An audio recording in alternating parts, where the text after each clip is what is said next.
Le plaisir est pour nous de vous retrouver encore ce jour pour vous apporter certainement une bonne nouvelle, vous apporter une information qui va vous faire du bien. Shalom à tous et à toutes et bienvenue à ce programme, à cette émission matinale Wake Up.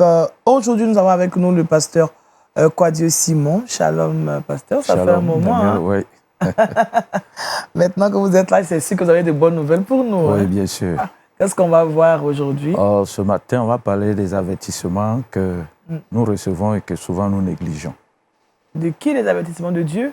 Les avertissements de Dieu précisément. Mais nous savons que les avertissements, nous les recevons tous les jours. Un père qui avertit son fils, oui. sa fille, et puis qui refuse d'écouter, connaît les conséquences. C'est ça. La même chose sur le plan spirituel. Dieu aussi nous avertit. Et il arrive que nous négligeons ces avertissements. Puis les conséquences suivent. C'est souvent lourd, hein, les conséquences. Oui, c'est souvent lourd, très lourd d'ailleurs. D'accord, nous allons parler tout à l'heure de la rubrique Méditons ensemble. Merci, pasteur Kwadio Simon. Shalom, Josué. Shalom, Daniel. Comment ça va? Oui, bien réveillé, Dieu fait grâce. Dieu merci. Alors, Josué, qu'est-ce qu'on aura avec toi aujourd'hui? On aura que tu as Aujourd'hui, c'est mardi, donc on va parler de relations d'aide, d'action sociale. On va parler d'une ONG dénommée Action contre la faim. Et dans le saviez-vous, on ira du côté de Cuba pour parler des évangélistes qui se mobilisent contre la peine de mort. La peine de mort. Ça, c'est fort. D'accord. Avec Josué, c'est sûr, comme dirait quelqu'un, on aura tout entendu. Des choses qui sont cachées sont révélées. Merci, Josué. Shalom, Keta. Shalom, Daniel. Comment ça va? Dieu fait grâce, nous sommes là, ça va. Dieu merci. Alors, avec Keta, on aura des astuces pour embellir notre quotidien. Effectivement, alors aujourd'hui, on parle de beauté et comment enlever des taches de fond de teint sur un vêtement. Sur un vêtement? Oui. Généralement, après avoir fini de se maquiller, quand on enlève le vêtement, voilà, sans faire attention, on tâche le vêtement. Alors, comment faire pour tout simplement nous débarrasser de ces taches? D'accord, parce que parfois, quand on ne sait pas comment on fait, ça reste. On a l'impression que ça va rester pour la vie. C'est ça. Surtout les hommes, parce qu'ils ne savent vraiment quoi faire. Oui. Ça, ils ne savent même pas quoi faire. Donc, du coup, c'est vraiment difficile. C'est simplement pour eux-mêmes que j'ai voulu faire cette chronique-là aujourd'hui. D'accord. On a avec nous M. Stéphane Bagman, le pasteur Stéphane Bagman, qui acquiesce parce que là... Il a cliché la tête à ce que ça fait aller. Ça. Ça va aller. Comment ça va, pasteur? Ça va bien, Daniel. Et ces séjours à Abidjan? Ça se passe très bien, merci. Dieu merci. Alors, avec vous, nous allons parler de relations d'aide. Voilà. Qu'est-ce qu'on va voir? On va parler des piliers de notre maison. Comment assurer la stabilité de notre maison. D'accord. Parfois, on n'a pas cette information, cet enseignement, et puis bon, on est nous-mêmes les auteurs du Parfois la du maison déclin. Un peu. Oui, donc il faut connaître ces piliers. Voilà. D'accord. Avec M. Stéphane Bagman, on apprend toujours, n'est-ce pas? J'espère. Merci, pasteur. Voilà, il est planté notre décor. Sans plus attendre, nous allons passer à la méditation de la parole de Dieu, et c'est la rubrique Méditons ensemble.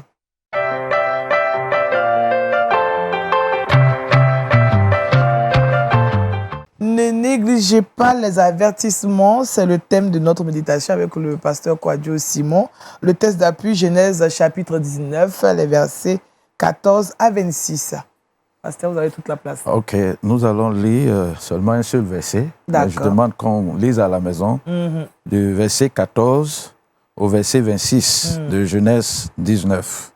Alors, le verset 26 dit, « La femme de Lot regardait en arrière et elle devint une statue de sel. » Alors, nous connaissons tous l'histoire de Lot.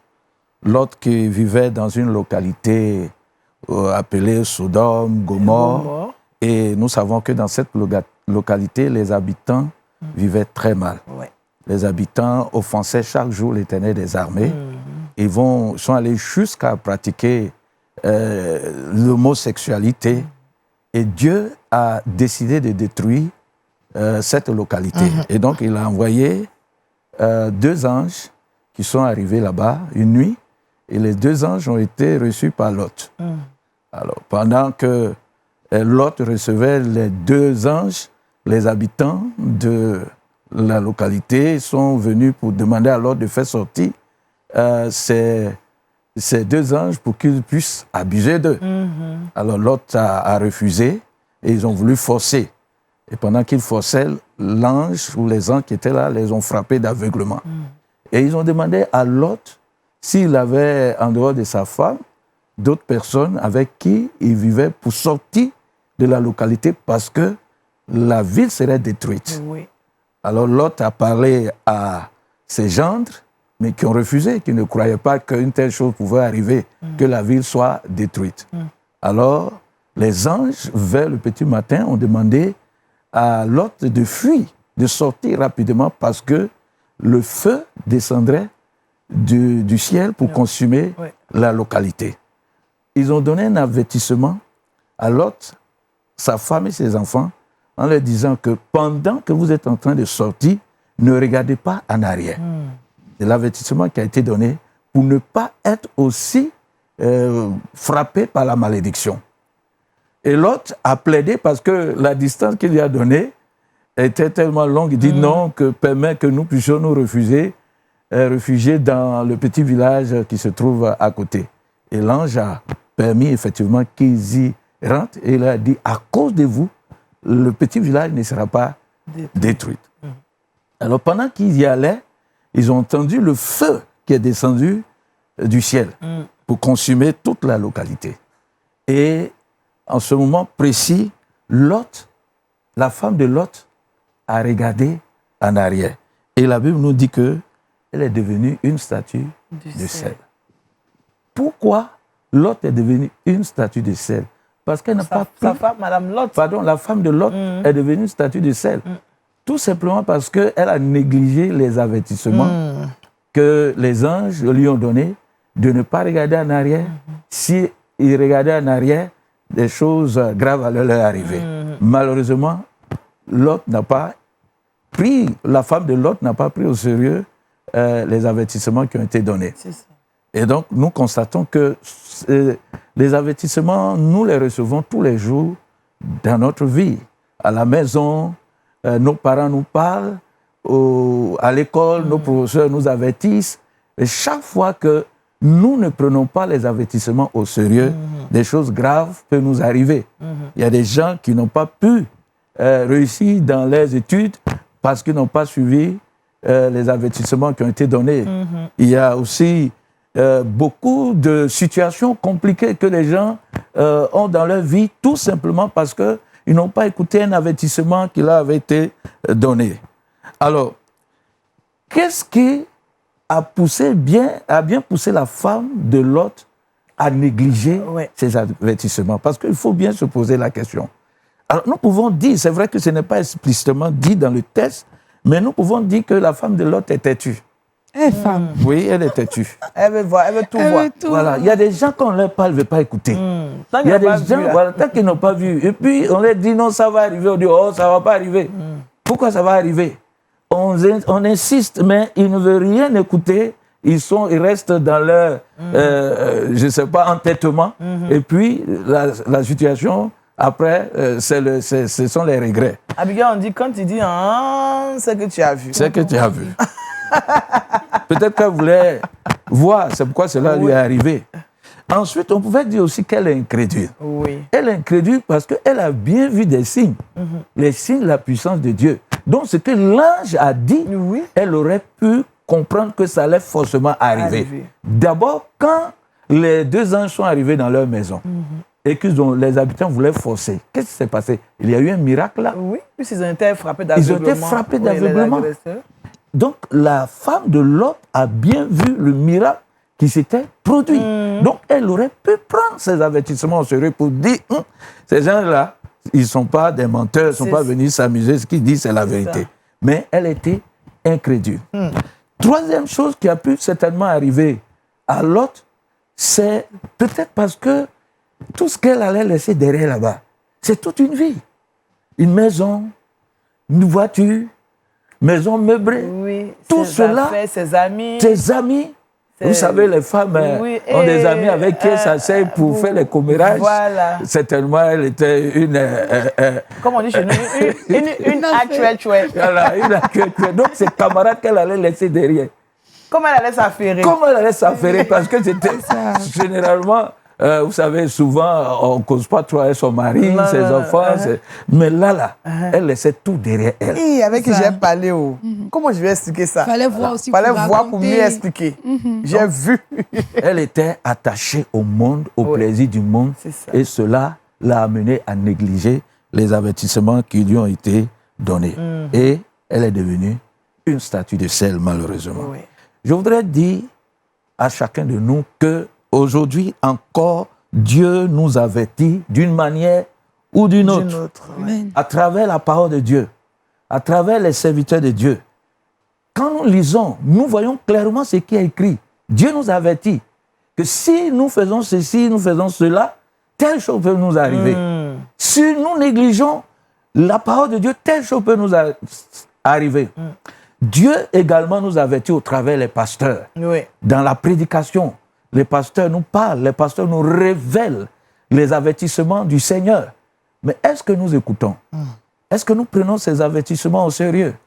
Quand nous regardons même la vie chrétienne aujourd'hui, la situation sociale, la situation financière de certains frères, de certaines sœurs, nous comprenons que ce sont des gens qui négligent chaque jour les avertissements du Seigneur. Parce que pour être béni, le Seigneur nous donne des instructions. Ou bien pour que le malheur nous frappe, le Seigneur aussi nous avertit de ne pas faire ceci, de ne pas faire cela, ou de nous engager dans telle voie avant de voir la gloire de Dieu. Malheureusement, beaucoup de chrétiens aujourd'hui, comme Lot, sont têtus, sont incrédules, ou bien sont tellement attachés au monde que quand on les avertit, ils ne croient pas. Vous savez, j'aime le dire, c'est la vérité. Le péché, il est doux. Le péché est doux, hein? Très doux. Quand on s'engage dedans, là, ça nous donne vraiment des plaisirs. Mais est-ce que ces plaisirs sont éternels? Ce sont des plaisirs éphémères. Oui. Mais souvent, nous sommes tellement attachés à ça que ça nous éloigne de la parole de Dieu. Amen. Et ça nous éloigne même des avertissements du Seigneur. Amen. Avant de terminer, je voudrais dire qu'il y a un avertissement encore plus grave que le Seigneur nous a donné. Très grave d'ailleurs. Le Seigneur nous avertit que le Seigneur Jésus va revenir très bientôt.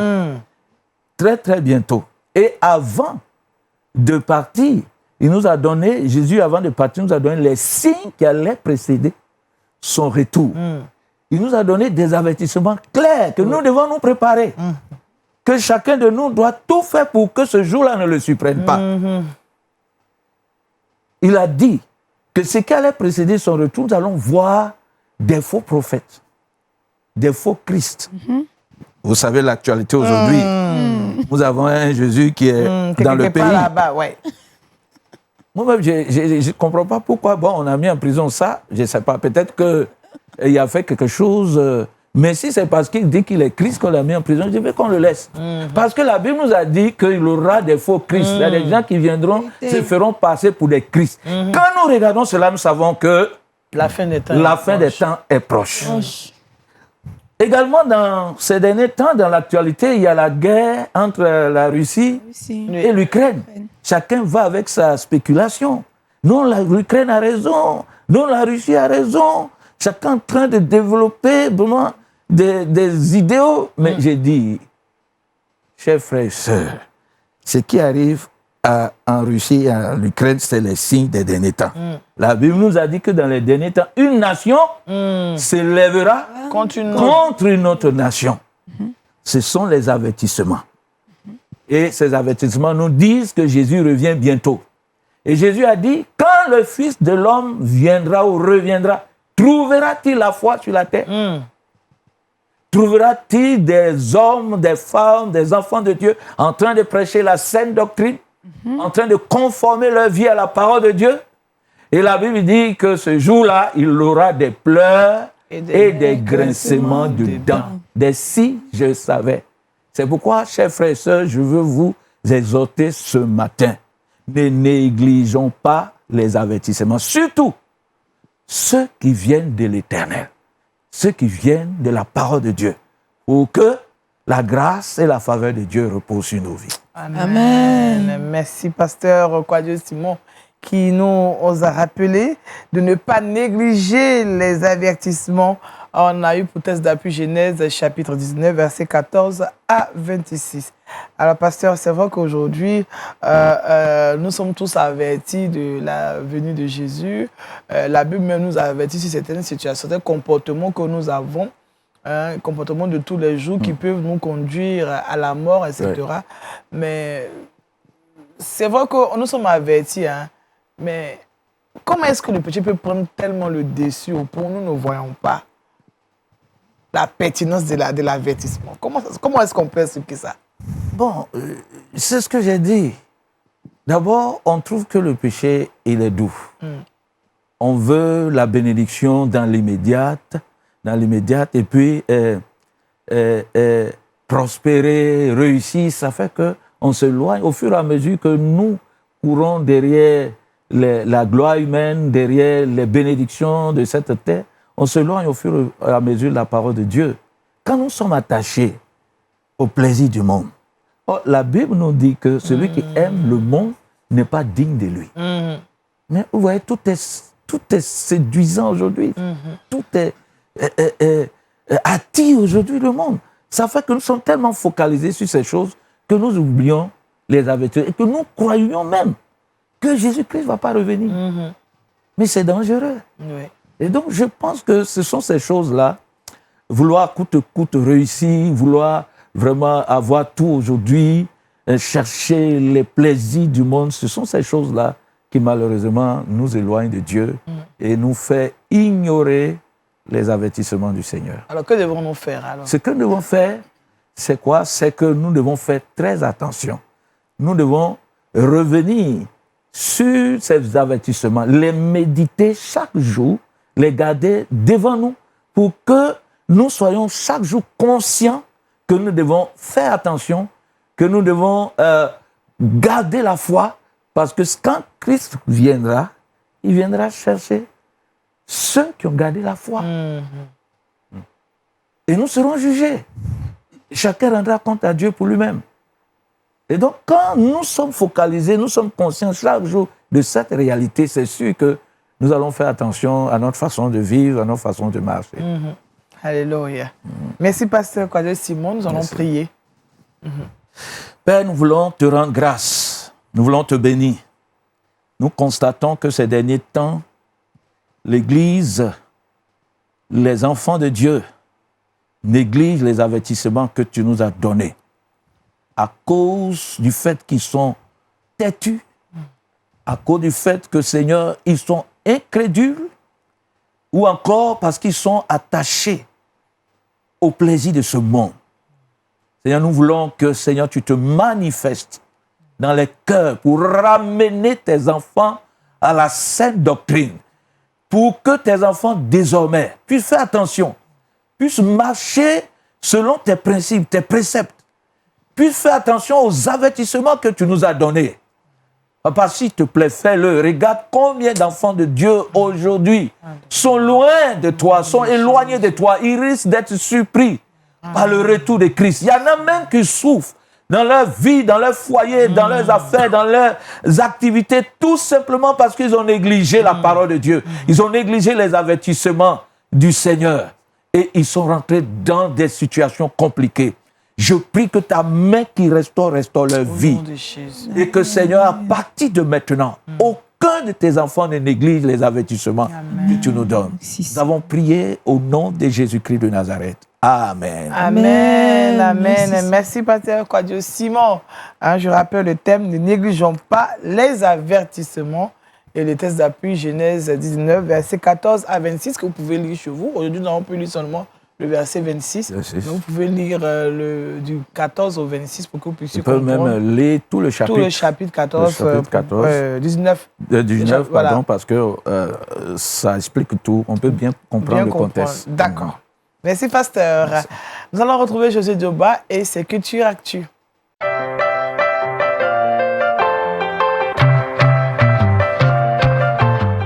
Alors, Josué, avec toi, on parle d'action sociale. Oui, on parle d'action sociale après avoir écouté les avertissements. Maintenant, porté sur l'action sociale. Aujourd'hui, je vais présenter une ONG du nom de Action contre la faim. C'est une ONG qui a été créée en 1979. D'abord, il faut savoir que c'est une ONG française et elle a été créée par des médecins et intellectuels français qui ont décidé de se mettre ensemble pour venir en aide donc, à ces pays africains, asiatiques et plusieurs autres pays. Alors, Action contre la faim entre en ligne de jeu lorsqu'il y a des conflits, des dérèglements climatiques, des catastrophes, lorsqu'il y a des problèmes de soins, de santé, lorsqu'il y a des problèmes d'accès à l'eau potable. Et elle est aussi dans le domaine de la lutte contre la pauvreté et de la malnutrition. Alors, sa mission est de sauver des vies, mais pour procéder à cela, elle d'abord prévient. Donc, il y a une notion de prévention, il y a une notion de détection du problème qui se pose et il y a une notion maintenant de traitement de la malnutrition.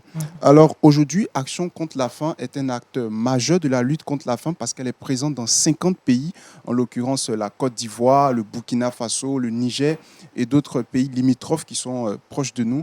Et elle fait des actions de plus de 20 millions de personnalités qui ont été touchées dans le monde chaque année. Donc il y a 20 millions de personnes qui bénéficient de ces actions chaque année à travers le monde, précisément en Asie, en Amérique du Nord, en Afrique, mais aussi en Europe. Je crois que c'est un geste à encourager parce que la Bible nous motive à faire des dons.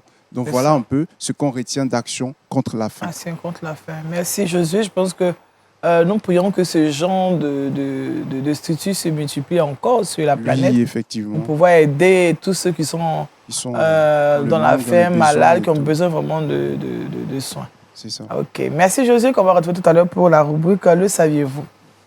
Retrouvons le pasteur Stéphane Dagman et la rubrique « Ses relations d'aide ».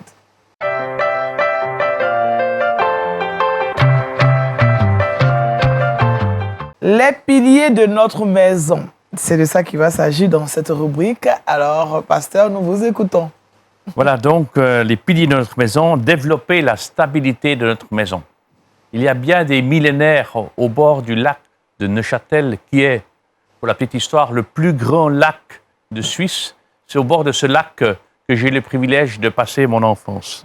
Et il y a bien des millénaires, eh bien, il y avait des éleveurs et des agriculteurs qui vivaient au bord de l'eau dans des maisons lacustres qu'on appelle. Il y avait d'abord la période des hommes de caverne et ensuite les lacustres, c'est-à-dire ils plantaient des bouts de bois, des piliers de bois dans l'eau, au bord de l'eau, et dessus, ils avaient leur maison. Et quand l'eau montait ou descendait, ils avaient un lieu sec et stable. Et ça me rappelait un peu ce passage de Jésus qui dit représenter nos vies, que notre maison, elle peut être bâtie soit sur le sable, soit sur le roc. Et il y a ce passage dans Matthieu 7, 24 à 27 qui dit « C'est pourquoi toute personne qui entend ces paroles que je dis et les met en pratique, je la comparerai à un homme prudent qui a construit sa maison sur le rocher. La pluie est tombée, les torrents sont venus, les vents soufflés se sont déchaînés contre cette maison. Elle ne s'est pas écroulée parce qu'elle était fondée sur le rocher. Mais toute personne qui entend ces paroles que je dis et ne les met pas en pratique, voilà les avertissements, n'est-ce pas, ressemblera à un fou qui a construit sa maison sur le sable. La pluie est tombée, les torrents sont venus, les vents soufflés et se sont abattus sur cette maison. Elle s'est écroulée et sa ruine a été grande. Nous sommes donc comme une maison avec des façades extérieures qui se voient, n'est-ce pas? Mais celles-ci renferment aussi des choses qu'on ne voit que de l'intérieur. Et donc j'aime bien l'image de la maison lacustre. Elle représente la possibilité d'avoir un lieu stable qui fait face aux sables mouvants et des théories humaines ou aux intempéries des circonstances inhérentes à la vie, telles que maladie ou les problèmes. Et donc, ce qui est important pour y faire face, c'est d'assurer la stabilité de chaque pilotis, et pas seulement d'un certain nombre d'entre eux. Ces pilotis représentent les domaines de notre vie. Et d'ailleurs, aujourd'hui encore, au jour où je parle, on voit encore des pilotis même en Côte dans le lac. Même en Côte d'Ivoire, il y a des endroits où il y a des maisons sur pilotis. Parce qu'ils sont bien plantés dans l'eau. Alors, la partie supérieure qui dépasse l'eau, on ne les voit pratiquement plus. Ils ont pourri, n'est-ce pas? Il n'y a plus les maisons. Mais le pilotis, qui a été planté, il est encore là après des milliers d'années. Et donc, ces pilotis représentent un peu, en fait, les domaines de notre vie. Chacune de nos vies comporte plusieurs domaines, comme l'explique d'ailleurs Michael Hyatt de son livre « Vivre enfin ma vie ». Et j'aime bien faire 3 cercles, c'est comme ça qu'il représente, c'est notre vie, 3 cercles. Premièrement, vous avez le petit cercle de l'être, c'est moi-même, c'est le physique, c'est le spirituel, c'est l'émotionnel et c'est l'intellectuel. C'est 4 domaines. Et ensuite, autour, vous avez le cercle des liens. Vous avez les liens conjugaux, n'est-ce pas, si vous êtes marié ou pas, les liens sociaux et les liens parentaux. Et puis ensuite, le 3e cercle autour, c'est le lien des faits. C'est les activités des loisirs, c'est la profession et c'est le domaine des finances. Il est donc important qu'on puisse développer un bon ancrage de chacun de ces pilotis. Donc, si vous comptez bien, ça fait à peu près 10 domaines, n'est-ce pas? 10 pilotis. Alors, on peut se poser la question, est-ce que chacun de ces pilotis résiste contre les vents et les marées de la vie et participe à la stabilité de notre maison? Donc, chacun des pilotis a 2 parties. Il y a une partie qui est dans l'eau. Ça pourrait représenter nos attitudes profondes, nos convictions profondes, ce qui forme nos pensées et nos émotions.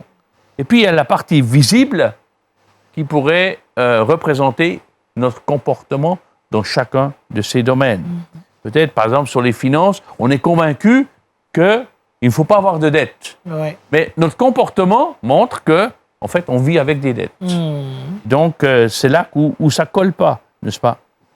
Et donc, je suggère qu'on revoie chacun de nos domaines de façon régulière en évaluant la profondeur et la qualité de leur implantation. Pourquoi ne pas régulièrement remettre chacun de ces domaines dans la prière à Dieu? Pourquoi pas y ajouter des choix concrets, par exemple dans le domaine de la finance, ou dans le domaine conjugal, ou dans le domaine professionnel, ou dans le domaine relationnel, ou spirituel, n'est-ce pas? Ou émotionnel, pour s'assurer la mise en pratique de petits pas qui vont faire que cet ancrage s'améliore de jour en jour et qu'on assure ainsi une stabilité accrue de notre maison. Et le but final, c'est une vie prospère, équilibrée, qui nous plaît et qui plaît à Dieu. La maison, elle sera bien équilibrée parce que si vous avez 10, c'est bien stable, mais si vous n'avez que 5 piliers qui sont stables et les autres pas, la maison risque de pencher, n'est-ce pas? Oui. Et vous risquez de dériver. Oui. La maison risque de se détruire. Donc voilà ce que je vous propose, de vous assurer que chaque pilier de votre maison, dans le cercle de l'être, dans le cercle des liens, dans le cercle des faits, soit bien implanté dans l'eau. Et puis la partie supérieure, la partie du comportement, soit bien en phase avec les attitudes profondes, les émotions que vous avez, les convictions. Alors, j'aimerais terminer par ce passage de la Bible qui nous encourage à construire sur un bon fondement qui dit, dans 1 Corinthiens 3, verset 11, « Personne ne peut poser un autre fondement que celui qui a été posé, à savoir Jésus-Christ. » Amen, amen, amen, amen. Merci, pasteur. Les piliers de notre maison. Alors, pasteur, quand je vous écoute, surtout pour la conclusion, on se rend compte que Christ doit être le fondement de notre maison. Tout à fait. Ça veut dire dans chaque domaine, il faut intégrer Jésus-Christ. Amen. Pas? Il ne faut pas penser, mettre le pilier. Il y a beaucoup de gens qui ont un pilier de la maison, mais c'est basé sur leurs propres pensées, sur leurs propres émotions, sur leurs propres convictions. Mais c'est vrai que ça, c'est important. Mais il faut que ces convictions, ces pensées, ces émotions soient en accord avec la parole de Dieu, avec Jésus-Christ. Amen. Ainsi, nous sommes sûrs que notre maison va tenir. Ouais, exactement. Merci, pasteur Vadman. Vraiment, je ne sais pas si vous avez des questions à lui poser. Moi, je parle de questions, c'est tellement bien dit. Bien relaté. Nous avons bien compris. J'ai bien compris, et puis j'ai bien apprécié l'exemple, les maisons. Les pilotis. Les pilotis. C'est important. Oui.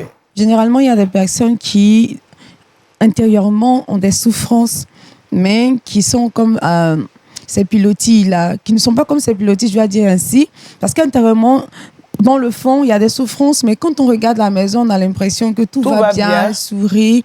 Pourtant, ça ne va pas. Alors moi, je voudrais savoir, pour ces personnes-là, qu'est-ce qu'il faut faire? Il faut se mettre ce que j'encourage à avoir, c'est des vis-à-vis. Et pour exprimer les attitudes profondes qui permettent d'avoir une guérison intérieure. Souvent, quand on a un vis-à-vis, ça nous permet de nous écouter nous-mêmes. Puis, ça permet aussi à la personne d'aller peut-être par des questions ouvertes, encore de façon plus profonde dans nos attitudes. Parce que souvent, une personne souffre, elle dit « je souffre », mais elle ne sait pas vraiment de quoi. N'est-ce pas? C'est comme un enfant qui tombe par terre, il pleure, on ne sait pas pourquoi. Et donc, la maman ou le papa, il demande « t'as mal là? Non. Et puis, t'as mal à cause de ça? Non. Oui, là. » Et puis après, on creuse jusqu'à trouver vraiment la vraie souffrance. Et ça, c'est le domaine de la relation d'aide. Donc, des personnes qui souffrent, qui ne savent pas qu'est-ce qui se passe, ils ont un mal-être, je les encourage beaucoup d'aller vers quelqu'un du même sexe, vers une personne ou professionnelle de la relation d'aide, pour exprimer ses souffrances et pour avoir de l'aide. D'accord. C'est bon. Merci, pasteur. On sait quoi faire. On sait quoi faire, voilà. C'est vrai que cette manière d'aller voir des personnes, des professionnels de la relation d'aide, on ne le fait pas souvent. On peut se confier à des amis ou parfois à des personnes comme ça dans la famille. Mais le plus important, c'est d'aller voir ceux qui sont formés dans ce domaine pour nous aider à nous en sortir, n'est-ce pas, pasteur? Oui, ça dépend de la souffrance. Si elle est très profonde, si elle est très aiguë, oui. Mais sinon, des fois, c'est... D'ailleurs, dans le cadre d'un petit groupe, souvent, c'est ça, on fait de la relation d'aide. Comment tu vas aujourd'hui? On ne dit pas « tout va bien ?» Oui, tout va bien. C'est pas une question, vous voyez? On dit « tout va bien » et on n'écoute même pas la réponse. En fait, le mieux, c'est « comment vas-tu aujourd'hui? Comment va ton âme? Comment tu te sens ?» Et c'est une question ouverte. Apprenons à poser des questions ouvertes aux personnes auxquelles nous sommes vraiment intéressés. Parce que souvent, on va à l'église, tout va bien, et puis en fait, on n'est même pas intéressé à ce que dit la personne. Vous voyez? Donc, apprenons à poser des questions ouvertes en ayant un réel intérêt pour aider la personne de faire un pas de plus. Je pense aussi que le pilier ou le pilotier le plus important dans cette histoire, c'est le couple. C'est le couple, parce que c'est le couple même qui va bâtir les autres piliers. Alors, si ce pilier central est déstabilisé, pas solidement implanté, c'est difficile de bâtir les autres piliers qui sont... tenir la maison. La maison, qui sont les enfants, qui sont l'économie, bien d'autres choses. Et donc, pour y arriver, comme il a dit tout à l'heure, Christ doit être au centre de notre vie. Amen. Quand il y a les difficultés, la première personne vers qui il faut partir, c'est d'abord Christ. Se baser sur la parole de Dieu. Et à la suite de cela, le Seigneur va nous donner des orientations. S'il faut aller vers une tierce personne pour nous aider, pour nous orienter, comme il a dit, ce n'est pas tout de suite qu'il faut aller vers une autre personne. Il faut d'abord aller vers Christ. Il y a solution à toutes nos situations. Amen. Merci, pasteur. Kwadjo, je pense que nous devons revenir à la base. Jésus doit être notre fondement. Voilà, nous retenons cela. Merci, pasteur Stéphane Wagman. Là, je rappelle le thème de cette rubrique, les piliers de notre maison. On en a parlé et on retient que Christ est le socle de notre maison. Nous devons nous référer tout simplement à sa parole. Et nous allons retrouver Kate qui a des astuces pour nous et c'est le Trickbox.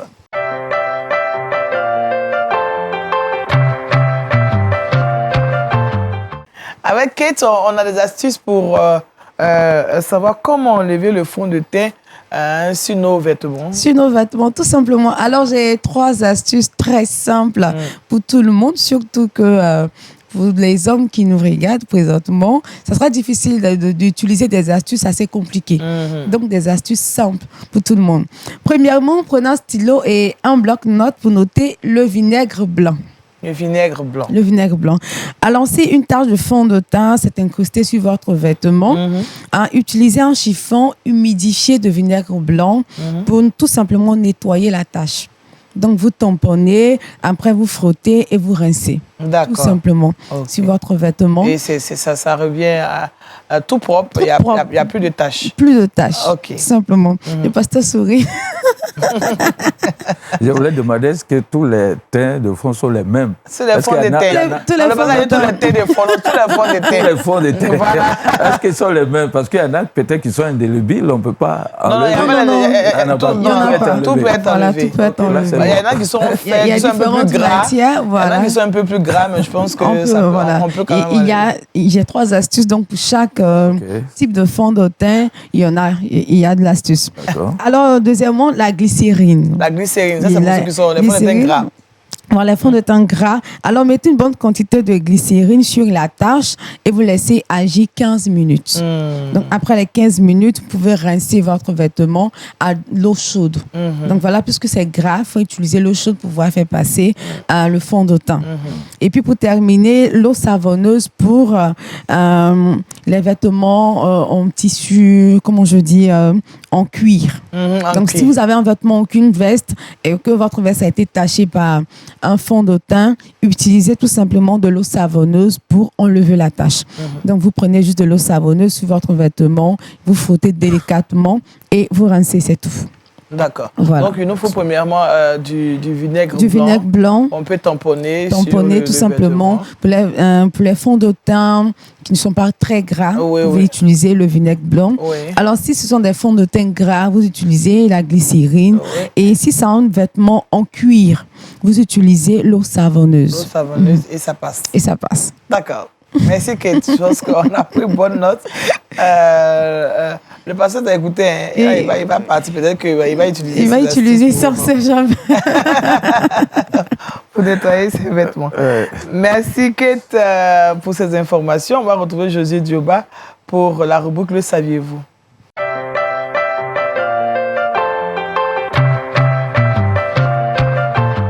Alors, Josué, on part au Cuba. Oui, on part au Cuba. Il faut savoir, Daniel, que le président de Cuba a voté une loi qui sous-entend la peine de mort contre tous ceux-là qui vont décider de prêcher l'évangile au Cuba.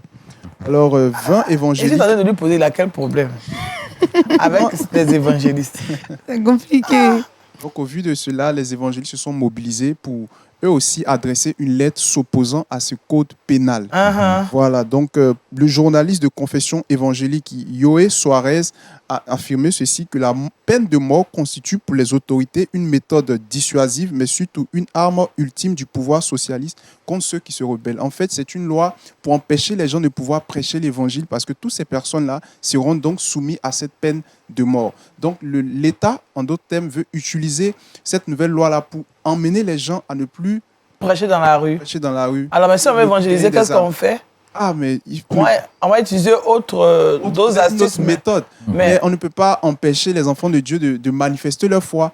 Donc, selon Archivo Cuba, l'association de défense des droits humains, 3116 personnes ont déjà subi la peine de mort au Cuba.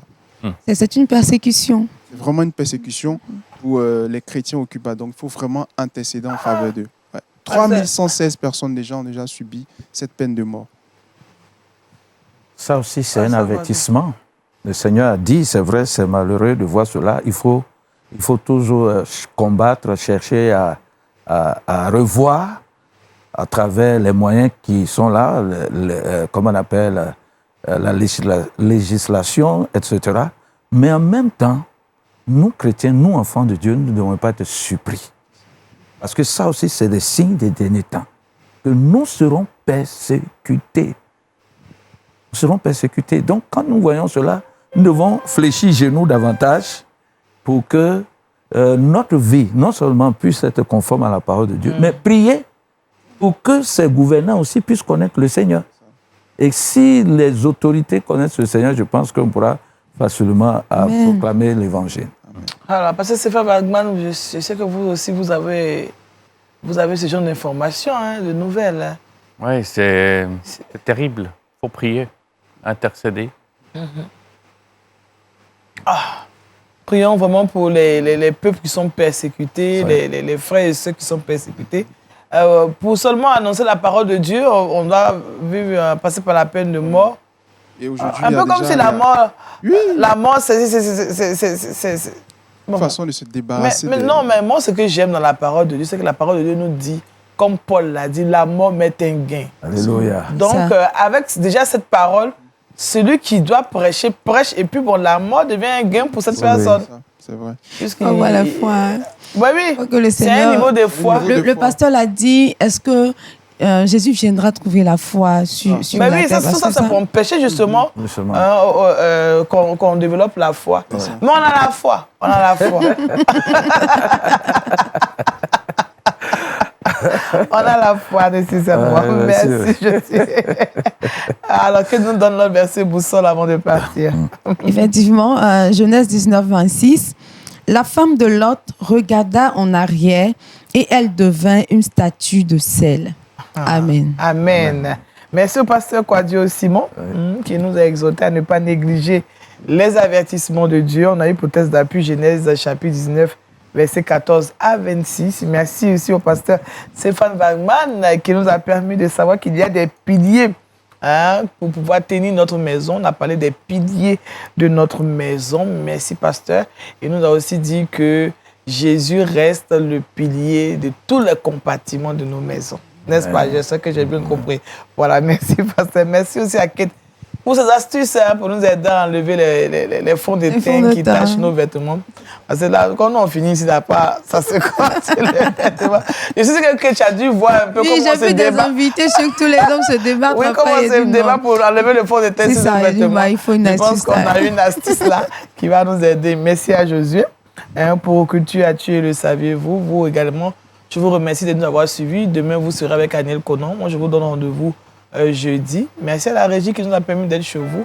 Que Dieu vous bénisse. Prenez soin de vous et surtout prions pour nos frères et sœurs qui sont persécutés dans le monde. Au revoir.